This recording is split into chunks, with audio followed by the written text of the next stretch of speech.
Okay, so let me take this in real quick.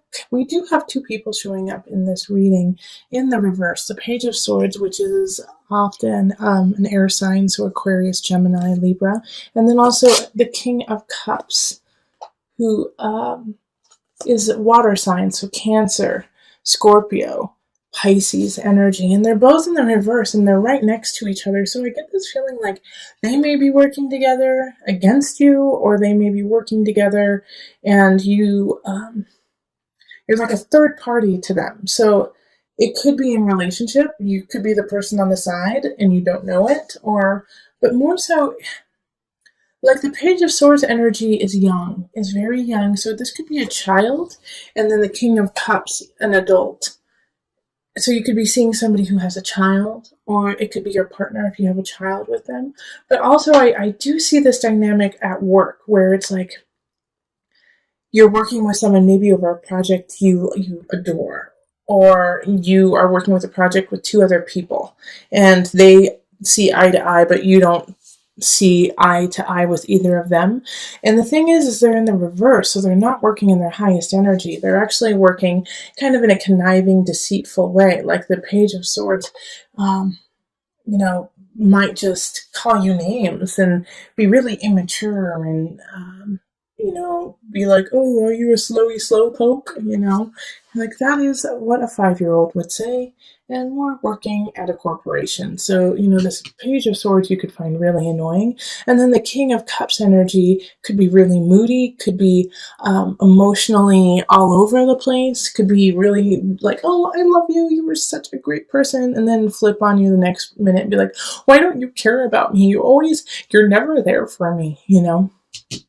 Yeah, the King of Cups, they're moody people. They're very, very moody. And the thing is a lot of times they don't see it and they don't get it that they're being moody because they're just kind of ebbing and flowing with the tides of their emotion.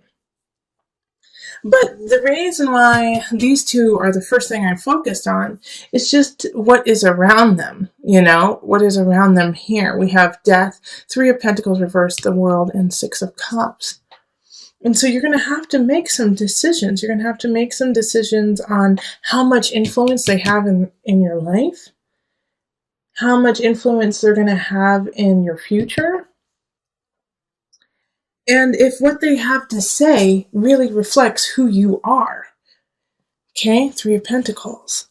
They could be saying some really vicious things about you, about like your work, and they're not true. But are you going to take that in? Are you going to take that in as truth and then move on with that? Or are you going to put up a boundary, between you and these people who are not working in your best interest? And you have choices there because they're going to give you some chances to get out of that situation or to lessen your interaction with them.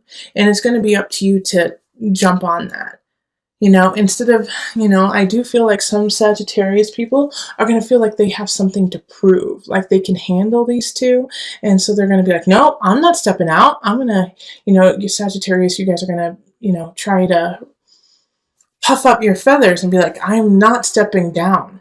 But is this worth it? Because with the Death card here, it's like, that's not in your best interest. This is a Scorpio card. This is a Pluto card.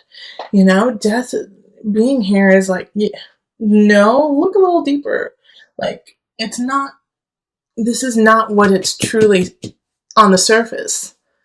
Even though you're working with them and maybe you can make a lot of money, even a bonus or whatever, look underneath that and see it for the truth that this is just a little immature baby and that this is an overgrown baby. And if you put all your focus into this situation, then you're going to lose out on other people who are ready to exit your life if you don't show them some attention. Knight of Staffs. And this is a fellow fire sign. So Sagittarius, Leo, who am I missing? Sagittarius, Leo, Aries. Like there's somebody here who wants your attention, who's worthy of it. And so you need to step up into that. And saying, oh my gosh, you're awesome. I'm so sorry. I've been so sidetracked with some babies. And there's a future with them. There's a future with them that and there's this connection. It's like you look in their eye and it's like zap, yep. It's passionate, it's energetic. You feel alive with them. And if you're in a really solid relationship, and so you're not even in this realm of looking for somebody, this is you. This is a Knight of Staffs. This is you. Fire. Get out of that situation so you can start a new beginning. And you have to take those steps to get to your future, to get to the world. Which is like, this is the end and the beginning, 21.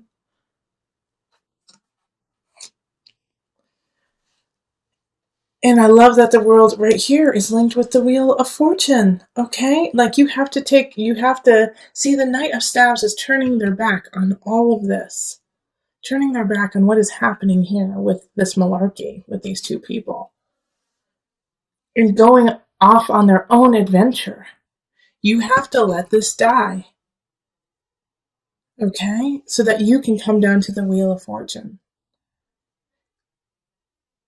So that you can come down to your Jupiter, your expansion. We also have the Three of Cups, and this is linked to the World and Wheel of Fortune, and also the Three of Pentacles too.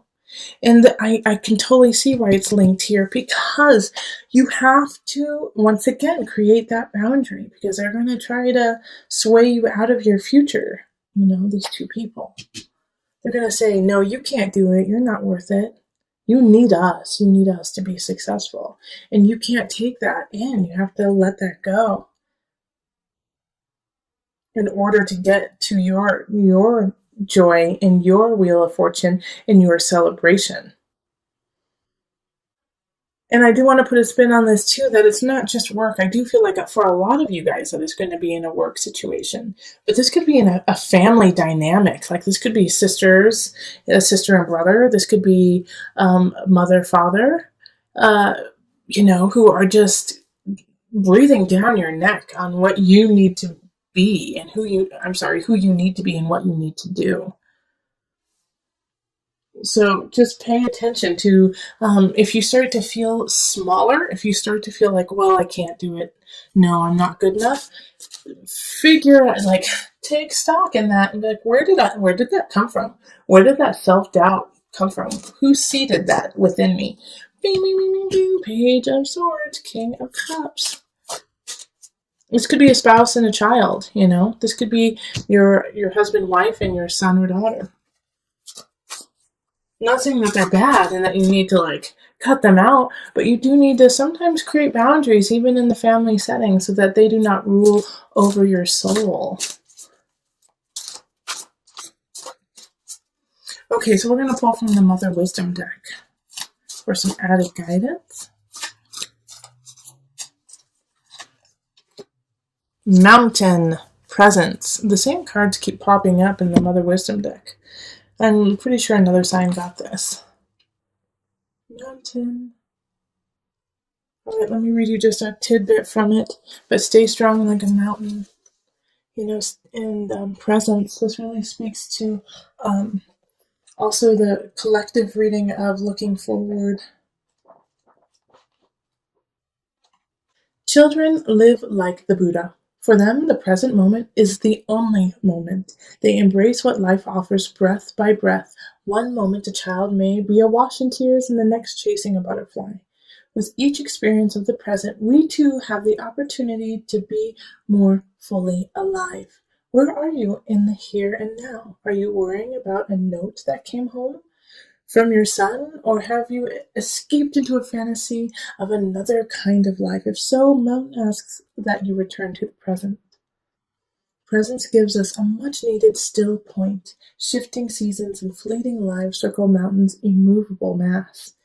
Her sure center serves as a world axis connecting the earthly plane to the heavenly realm. Around the world, mountains inspire worship and demand mindfulness. When you draw this card, let presence become your practice. The ascent of mountain's steep slope serves as a walking meditation. If you are not present, you will slip and fall. If you fixate on conquering the peak, you will miss the flowers along the trail. Cultivating an awareness of each step allows anxieties to drift away. By the time you reach the top, a rarefied silence will quell any lingering agitation. Poised between heaven and earth, this is the best place to fall in love with presence, your own divine beingness that exists only in the now.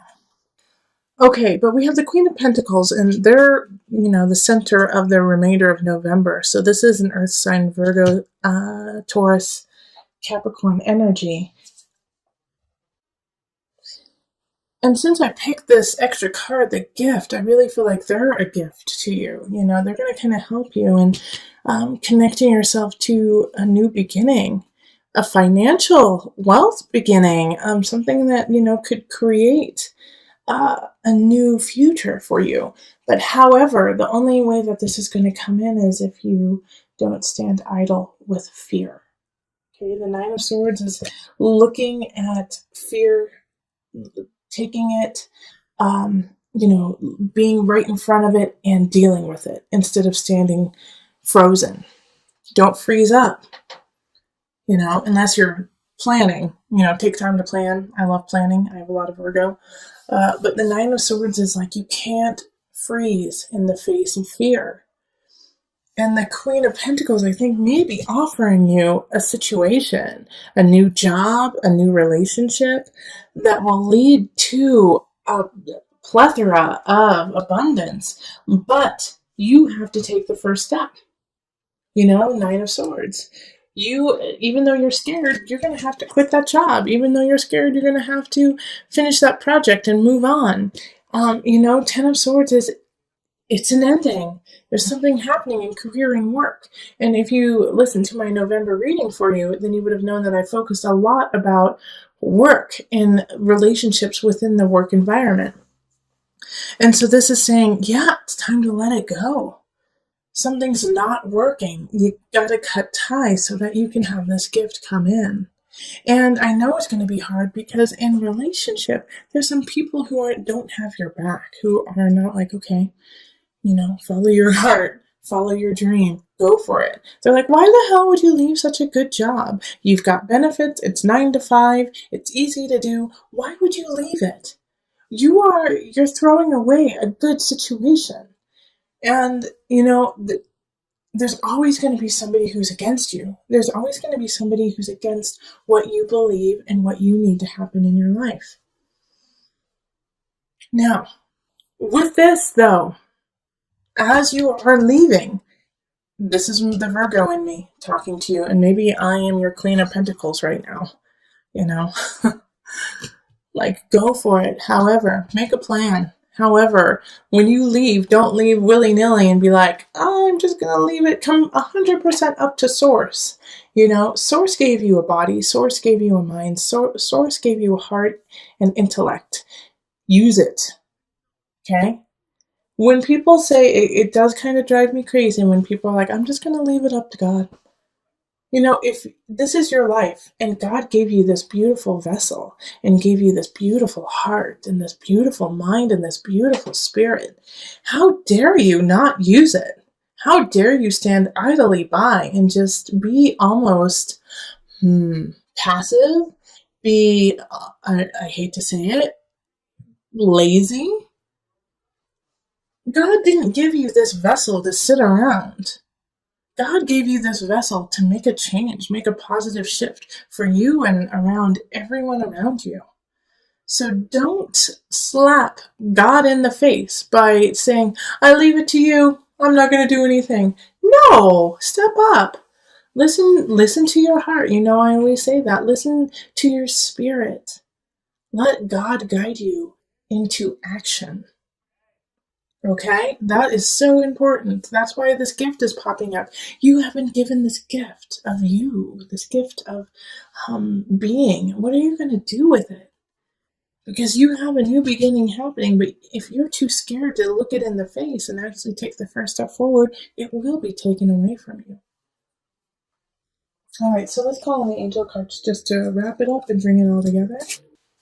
Archangel Michael. Yeah. All right. You're working very closely with this powerful archangel who's protecting and guiding you through this situation. You have guidance, you have protection. Go for it, Sagittarius.